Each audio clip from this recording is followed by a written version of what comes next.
Hello mga ka-farmlat, magandang buhay sa inyong lahat. Nandito po tayo ngayon sa Santa Elena, Camarines Norte, kung saan, syempre ang hanap po natin mga ka-farmlat, yung bukod sa mura ay maraming produkto. So ngayon, may nahanap po tayo na 8.7 hectares na farm na nyugan po ito, napakaraming tanim mga takaran mga ka-farmlat. So ang layo po nito mga ka-farmlat sa cemented barangay road, nasa 50 meters lang. So, kung makikita nyo po, puno po talaga ito ng tanim na kung saan may mga tanim din na kawayan na magagamit nyo pag nagpakubo po kayo dito. At ang property may income, halos 10,000 po kabuo ng nyog na harvest dito. So, mamaya, pag ikot po natin, mula dito, lalabas naman po tayo papunta doon. So, makikita nyo, ayan lang po yung wire. Ayan po. Yung wire ng kuryente. Ibig sabihin, yung pwesto ng wire na yan, nandyan po ang kalsada. So, makikita nyo rin naman po doon. Ayan, yung kalsada, cemented po yan, papag ganun. Ayan. So, ito mga ka-farmlat, hindi sakop ng lote. So, ito po yung boundary mga ka-farmlat. Ayan, yan may pintura na yan, papag ganun. So, banayad po siya, nahili, na marami pong nyog. So, puntahan po natin. So, ayan mga ka-farmlat, pupuntahan na natin. So, tamang-tama itong gawing manok farm din, manok panabong kasi maganda yung pagka hili niya, banayad. And kahit senior citizen na yung makakabili nito, hindi rin siya masyadong magiging mahirapan dahil banayad lang yung pagka lupa. Ang importante sa property na to ay puno po siya ng tanim na makikita nyo po na mga takaran pa. Tsaka, ang lapit lang po nito sa highway nung nag-drive po kami. Wala pa pong 2 kilometro. Nandito na agad kami from National Highway and wala pong rough road kami dinaanan. Puro cemented. Ayan. Ganda. Ayan. Ikot-ikutin po natin mga ka-farmlat para makita natin yung mga structure pa ng lupa. Kung pasok po sa panglasa nyo. Ako personally nagustuhan ko talaga dito. Maraming na-harvest, maraming tanim, and hindi mahirap puntahan. Napakalapit po sa kalsada. And from highway, puro cemented pa yung dadaanan mo. Farmlat, may sako po itong mangga. Ayan. Mangga. Then yung lupa po dito ay kulay brown. Yan, brown po ang lupa. Which is mataba naman ang lupa dito. Kasi green po ang area. Green. Makikita nyo may mga damo-damo. Ibig sabihin mataba siya. Ayan, continuous po tayo. Ayan, may mga bunliw. Yan po yung ginagawang posporo. Yung mga kahoy na yan. So kasama po natin si Bestland. Ayan.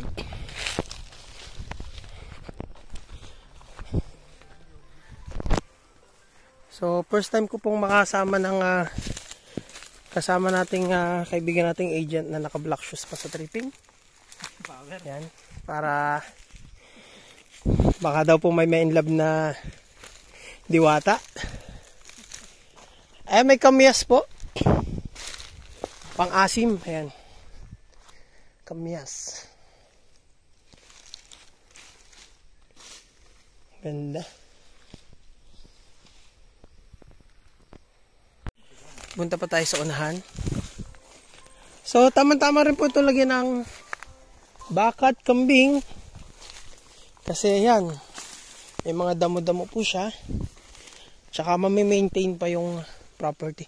So far, wala naman po, hindi pa naman po gubat yung property na maraming kahoy na kumbaga mahirap i-maintenance, lalo sa pagtatabas. So ito kaya po ng grass cutter. Yan, makikita nyo naman po yung damo niya. Kayang-kaya ng grass cutter yan. Mga takaran po talaga nyug niya. Mabababa pa. Matagal nyo pong mapapakinabangan. Kaya napakagandang investment rin po nito. Yan, ang sagana po sa mga lubi-lubi. Yan, mga lubi-lubi po yun. Masarap po ang gulay niyan. Yan. Ay mga ka-farm lot, may overlooking mountain view rin dito. Ayan. Maganda siya. Ayan. So, ibig sabihin mga ka-farm lot, dito hindi nasakop. So, mula dito, ayan, paakyat po doon. Ayan. Nabanayad na hili. Ayan. May mga paper tree po dito. And ang boundary po niya mga ka-farm lot, ito pong, ayan, creek. Yan. Yan, nakakita po tayo ng pulot dito. Titikman po natin. Yan. Mag-aangan na natin dito. Magkaan natin. Nakakalaki ng ano po yan.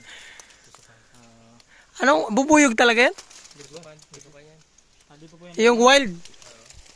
Kinakain niyan hindi? Kinakain niya pulot. Maganda sana at mababa lang, ano? Ay, makukuha yan.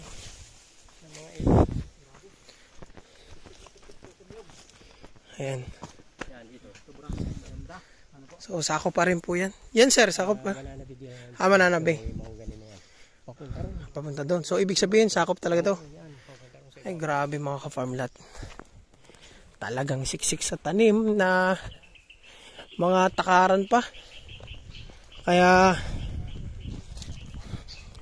sa investment at investment lang din naman, panalo na to mga ka-farm lot dahil maraming nyog na mga takaran na kung makikita nyo yung lupa niya, hindi po siya buntok na buntok. Yan, accessible na accessible po ito.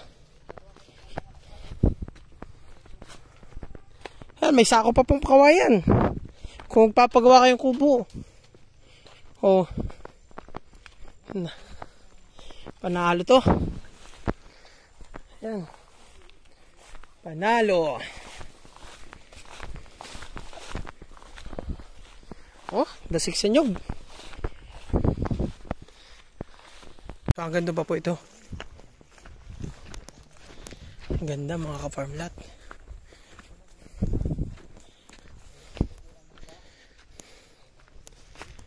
Ayan, may mga saging na dito sa portion na to. Panalo to.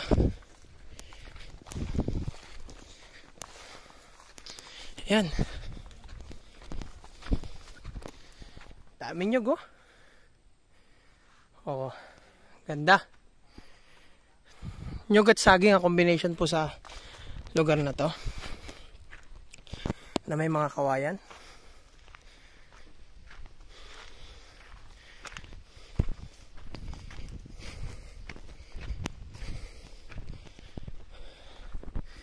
Grabe. Sulit.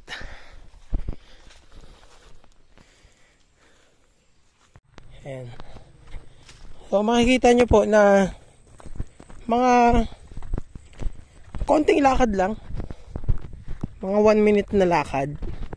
Nasa tabing cemented road na tayo.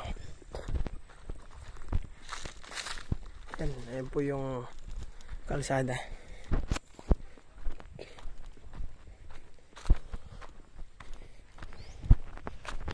Ayan. So, ayos to mga ka-farm lot.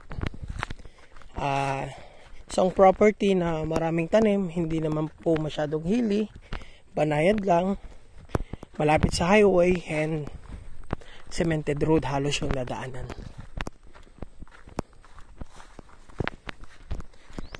Bali yung nyog po niya, more or less 10,000 po ang naka-harvest. So, ang dami po. Ayan. Ito na ang cemented barangay road. Ayan. Ito po yung palabas ng highway. Hello mga farm lot. Ayan, kamusta po kayo? Ayan, hanggang dyan na lang po yung video natin. Basta ako sa honest review lang mga farm lot. Hindi po sa mina-mindset kayo. Ayan, talaga pong kahit ako na inlove ako sa property ng maganda. Yun nga, paulit-ulit ko sinasabi, puno ng tanim, mga takaran pa. So matagal yung mga pakinabangan. yung structure ng lupa, hindi siya hilly, may flat, tapos kadalasan puro banayad po na napakagandang gawing farm. Kung magmamanok panabong kayo, baka, kambing, or yung mga pananim, maganda po doon, hindi na stock ng tubig. Panayad lang. Hindi rin po kayo babahain doon. And yun po, ang negative side lang naman ng property, yung documents niya, tax deck. Yun lang naman po. Yun, hindi man siya tabing kalsada. Ang good thing naman, hindi naman po siya ganun kalayo. 50 meters lang, and bukod doon, pantay pa po yung dadaanan. And puro cemented po yung dadaanan from Manila going to property. Wala po halos rough road eh. Kung meron man, siguro, halos wala nga. Baka may hindi lang ako napansin, pero smooth yung pagpunta namin doon, puro cemented. And bukod doon mga ka-farm lot, ang mura niyan. So kung tax deck man yan, hindi question eh. Kumbaga, kung may mga kung hindi po kayo risk taker, so may mga paraan naman kung bibili ng tax deck. May mga due diligence naman po na tinatawag kung pwede pang tituluhan o hindi. So, yan naman po ay may lot number and nag-due diligence na rin na pwedeng tituluhan po yan. Ang importante lang dyan, hindi po kayo makabili ng tax deck na mahal pa. Ayan po yung mura. Ano po, nasa more or less 40 pesos per square meter lang, and sobrang daming tanim, may income. So, yun lang po mga ka-farm lot. And ayun, maraming salamat po sa lahat po na ng buyers na nagbati po sa atin sa WhatsApp, sa Viber, sa Facebook, na nag-greetings po sa atin ng happy birthday. Ayan, birthday ko po ngayon. And sa lahat po na nag-sponsor. And maraming salamat po. Dagsang biyaya po sa inyo mga ka-farm lot. And salamat po ng marami.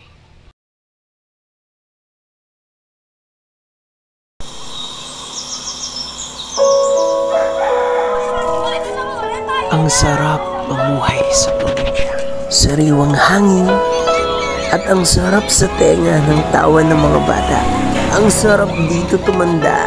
Kaya kung wala ka pang probinsya, handang tumulong ang grupo namin para mahanapan po kayo ng retirement plan, investment farm, ganun din ang bakasyonan.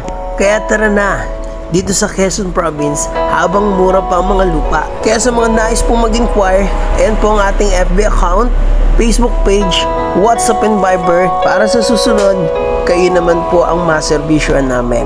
Maraming salamat po.